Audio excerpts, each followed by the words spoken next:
நற்செய்தி வாசகம். விண்ணரசின் மறைபொருளை அறிய உங்களுக்கு கொடுத்து வைத்திருக்கிறது.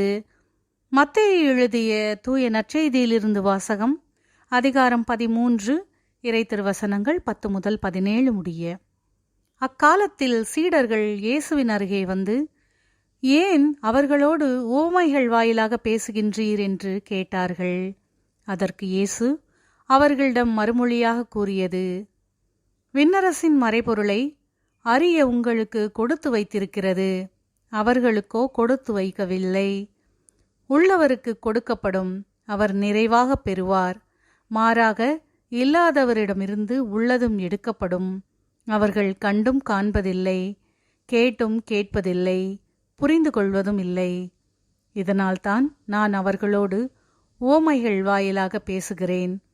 இவ்வாறு எசாயாவின் பின்வரும் இறைவாக்கு அவர்களிடம் நிறைவேறுகிறது. நீங்கள் உங்கள் காதால் தொடர்ந்து கேட்டும் கருத்தில் கொள்வதில்லை. உங்கள் கண்களால் பார்த்து கொண்டே இருந்தும் உணர்வதில்லை. இம்மக்களின் நெஞ்சம் கொழுத்து போய்விட்டது, காதும் மந்தமாகிவிட்டது. இவர்கள் தம் கண்களை மூடிக்கொண்டார்கள்.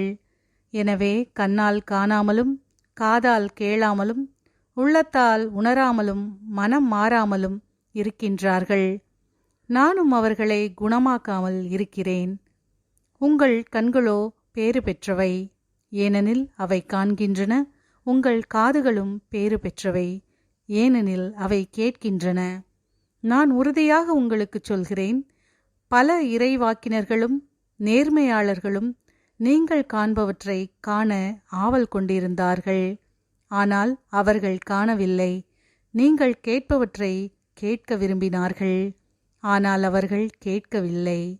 ஆண்டவரின் அருள்வாக்கு. கிறிஸ்துவே உமக்கு புகழ்.